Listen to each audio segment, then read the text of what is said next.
That is the greatest profit.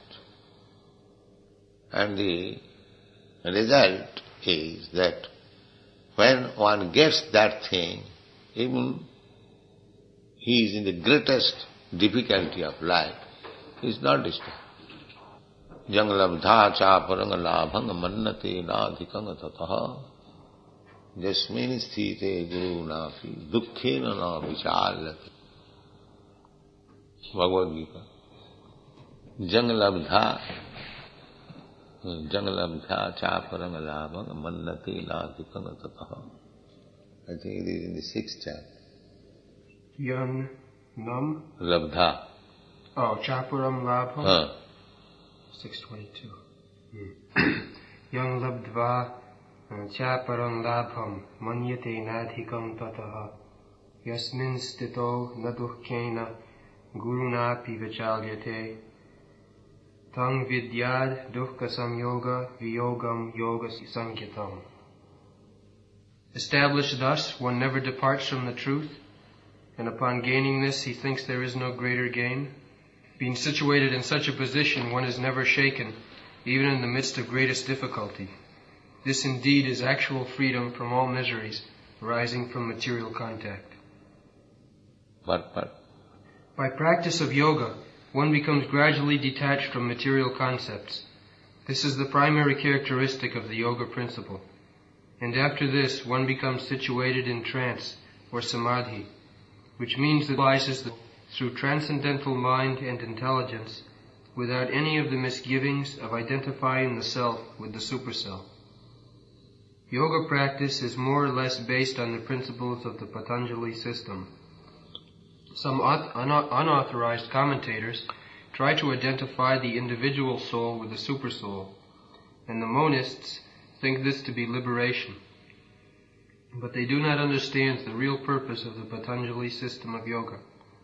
There is an acceptance of transcendental pleasure in the Patanjali system, but the monists do not accept this transcendental pleasure out of fear of jeopardizing the theory of oneness.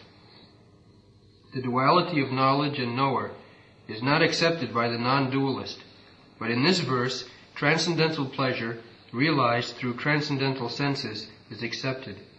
And this is corroborated by the Patanjali Muni, the famous exponent of the yoga system. The great sage declares in his Yoga Sutras, Purushartha shunyanam gunanam pratiprasavaha kaivalyam swarupa pratishta va chitti shaktir iti.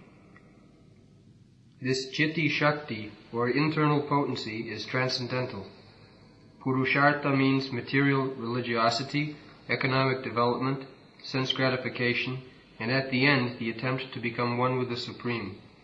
This oneness with the Supreme is called kaivalyam by the monist, but according to Patanjali, this kaivalyam is an internal or transcendental potency by which the living entity becomes aware of his constitutional position. In the words of Lord Chaitanya, this state of affairs is called Cheto Darpanamarjanam, or clearance of the impure mirror of the mind. This clearance is actually liberation, or Bhava Mahadavagni Nirvapanam. The theory of nirvana, also preliminary, corresponds with this principle. In the Bhagavatam, this is called Swarupena Vyavastiti. The Bhagavad-gita also confirms this situation in this verse. After nirvana, or material cessation, there is the manifestation of spiritual activities or devotional service of the Lord, known as Krishna consciousness. In the words of the Bhagavatam, Swarupena Vyavastiti, this is the real life of the living entity. Maya, or illusion, is a condition of spiritual life contaminated by material infection. Liberation from this material infection does not mean destruction of the original eternal position of the living entity. Patanjali also accepts this by his words, Kaivalyam Swarupa Pratishta Va Chitti Shaktir Iti. This Chitti Shakti, or transcendental pleasure, is real life. This is confirmed in the Vedanta Sutras as Anandamayopyasat.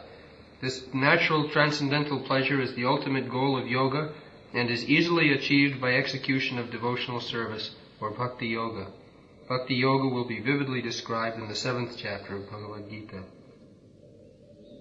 In the yoga system as described in this chapter, there are two kinds of samadhi, called sampragyata samadhi and asampragyata samadhi. When one becomes situated in the transcendental position by various philosophical researches, it is called sampragyata samadhi. In the asampragyata samadhi, there is no longer any connection with mundane pleasure, for one is then transcendental to all sorts of happiness derived from the senses. When the yogi is once situated in that transcendental position, he is never shaken from it. Unless the yogi is able to reach this position, he is unsuccessful. Today's so-called yoga practice, which involves various sense pleasures, is contradictory. A yogi indulging in sex and intoxication is a mockery. Even those yogis who are attracted by the siddhis, perfections, in the process of yoga are not perfectly situated. If the yogis are attracted by the byproducts of yoga, then they cannot attain the stage of perfection as is stated in this verse. Persons therefore indulging in the make-show practice of gymnastic feats or siddhis should know that the aim of yoga is lost in that way. The best practice of yoga in this age is Krishna consciousness, which is not baffling. The Krishna conscious person is so happy in his occupation that he does not aspire after any other happiness. There are many impediments, especially in this age of hypocrisy, to practicing Hatha Yoga, Dhyana Yoga, and Jnana Yoga, but there is no such problem in executing Karma Yoga or Bhakti Yoga. As long as the material body exists, one has to meet the demands of the body, namely eating, sleeping, defending, and mating. But a person who is in pure Bhakti Yoga or in Krishna consciousness does not arouse the senses while meeting the demands of the body. Rather, he accepts the bare necessities of life, making the best use of a bad bargain, and enjoys transcendental happiness in Krishna consciousness.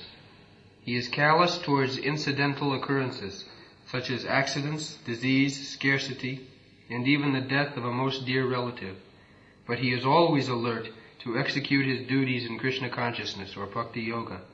Accidents never deviate him from his duty. As stated in the Bhagavad-gita, Agamapayano nityas tangs titikshasva bharata. He endures all such incidental occurrences because he knows that they come and go and do not affect his duties. In this way, he achieves the highest perfection in yoga practice. If you have got any question in this statement, you can ask. Just how? How that we have to learn, but this is the process. That is the end product. That is the end product. You learn, we have got this institution, you can come and learn how others are doing, others are learning.